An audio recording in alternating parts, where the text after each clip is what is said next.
Bonsoir à tous.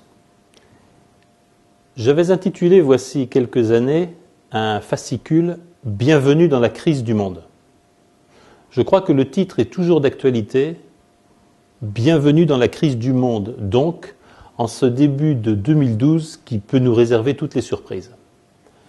Bienvenue dans la crise du monde, voici quelques années, c'était bienvenue dans la crise de la dette, c'était bienvenue dans la crise de la finance mondiale, et c'était bienvenue dans la remise en cause de tous les dogmes, la mondialisation heureuse, la paix par le commerce, l'unité et la démocratie planétaire, tous les dogmes qui nous avaient tenus assoupis pendant au moins 20 ans. Bienvenue dans la crise du monde en 2012 prend un tour tout à fait différent.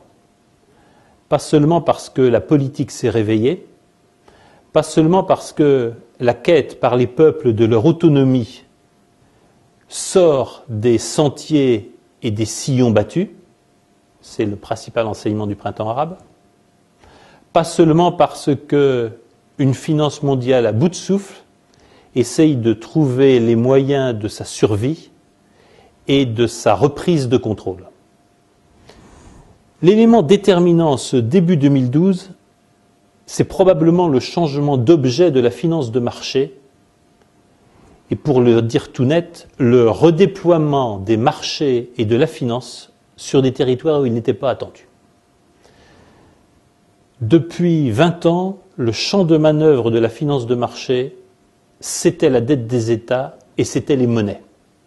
Beaucoup plus que les opérations sur les entreprises, beaucoup plus que des opérations sur tout autre secteur d'activité financière.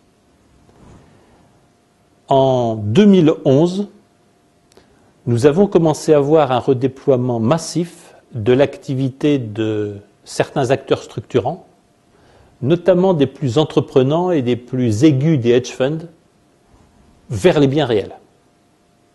Ils sont massivement sortis des actifs financiers traditionnels, les actions, titres de propriété d'entreprise, les obligations, qu'elles soient d'État ou d'entreprise, dites du grand corporate.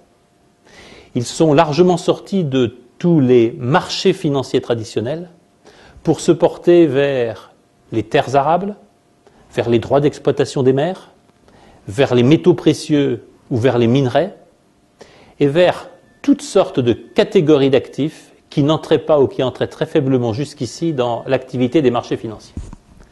C'est probablement quelque chose de nouveau et d'important pour 2012 et pour les années qui vont suivre. Le front de l'activité de la finance est sorti des dettes souveraines et sorti des actions et des obligations d'entreprise.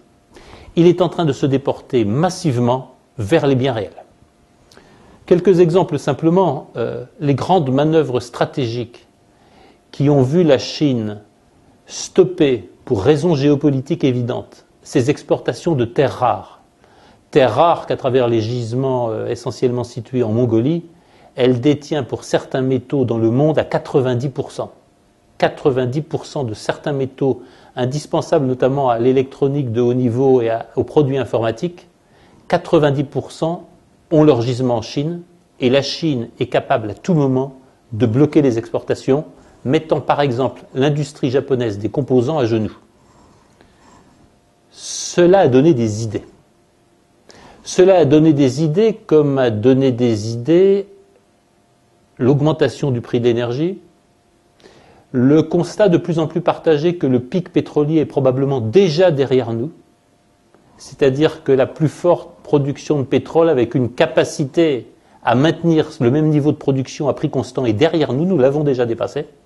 Tout cela donne des idées qui conduisent par exemple certains acteurs à spéculer massivement sur l'éolien, sur le solaire, et sur d'autres formes d'énergie, par exemple l'énergie qui vient du fin fond du sol et du tréfonds de la terre.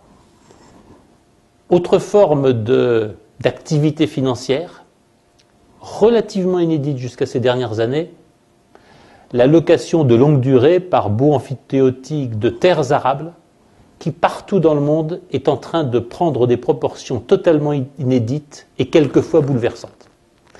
Il semble qu'ici ou là, dans certains États d'Afrique, peut-être aussi d'Amérique latine, ce soit une part très significative d'un territoire national qui soit dorénavant affermé à des intérêts financiers étrangers, à des fonds d'investissement, à des fonds souverains, ou tout simplement à des investisseurs qui, pour la plupart, n'ont jamais mis les pieds dans le pays, ne savent probablement même pas où se trouvent les terres dont ils financent l'exploitation, mais qui ont simplement calculé quel était le taux de rendement attendu d'un bien qui est en train et qui va devenir de plus en plus rare. On ne sait pas exactement chiffrer ce que l'on appelle dorénavant l'importation de terres, ce que d'autres, voici quelques décennies, auraient tout simplement appelé de la colonisation financière. On sait que cela se chiffre à de nombreux millions d'hectares chaque année, et on sait que c'est probablement la surface agricole utile de la France qui se trouve louée ou affermée chaque année dorénavant par des acteurs financiers étrangers dans différents pays du monde. Parmi ces acteurs, les Émirats arabes, la Chine et quelques autres pays qui ont faim sont naturellement au tout premier rang, mais aussi la City et nombre des places financières européennes ou nord-américaines sont les collecteurs de capitaux et sont les points de départ d'investissements très lourds dans ces pays. Il faut le dire clairement, nous sommes face à un nouveau mouvement de colonisation qui ne dit pas son nom. D'autres catégories d'actifs plus inattendus sont en train d'entrer en scène. On commence à négocier et à investir pour des droits exclusifs d'exploitation de la mer. Et un certain nombre de pays en sont réduits à vendre le droit d'exploitation de leurs fonds marins ou de leur surface maritime dans leurs eaux territoriales. Naturellement que la course au minerai est engagée. Naturellement aussi que la course à l'eau potable est engagée. Gagner de l'argent à partir de l'eau et du traitement de l'eau, ça n'est plus seulement, comme nous le savons bien en France, puisque nous avons les champions mondiaux du traitement de l'eau, ça n'est plus simplement capter l'eau, la distribuer et facturer sa consommation, c'est de plus en plus acquérir des droits sur la ressource elle-même. Tout ceci nous conduit à poser quelques questions qui sont d'importance géopolitique majeure. Nous sommes évidemment sur des questions de souveraineté. Où demeure la logique de souveraineté, mais où se fait aussi la légitimité d'un gouvernement qui aurait loué le tiers, la moitié ou plus de son territoire, au passage en expulsant la majorité de ses nationaux de cette partie du territoire. Deuxième question, immense celle-là, où s'arrêtent les droits des indigènes par rapport aux droits des colons? L'Amérique du Nord, sans le dire, au Canada comme aux États-Unis, cherche à traiter depuis des décennies ce que l'on pourrait appeler le droit des premiers occupants, ce que l'on appelle là-bas les natives, sur les ressources du territoire qu'ils ont occupé depuis des siècles ou parfois des millénaires, et dont, quelque opinion qu'on ait sur les vertus du marché, on conçoit difficilement qu'ils puissent purement et simplement être expulsés par la force pour laisser des colons en tirer un rendement supérieur à celui qu'eux-mêmes assureraient. Troisième question enfin, et celle-là ouvre d'immenses perspectives géopolitiques, le pouvoir des marchés fait l'objet de beaucoup de commentaires et de tous les fantasmes.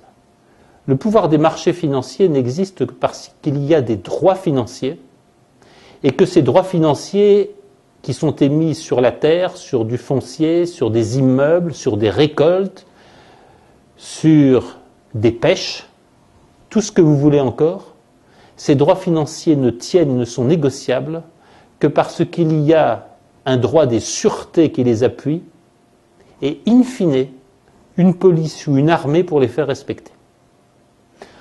On voit bien ici la fable du doux commerce qui s'effrite, qui s'effondre et qui nous révèle l'immense mensonge sur lequel est fondée la mondialisation.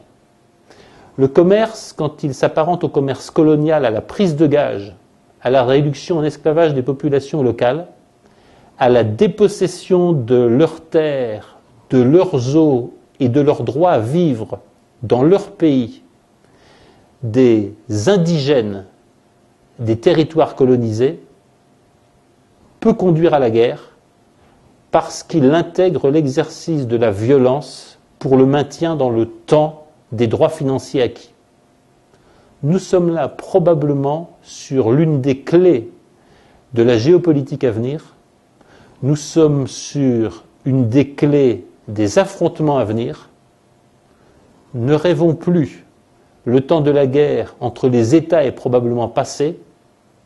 Celui des assassinats au nom de la colonisation, au nom de l'exploitation marchande, au nom de la résistance des indigènes et des peuples colonisés, ne fait probablement que commencer. Merci.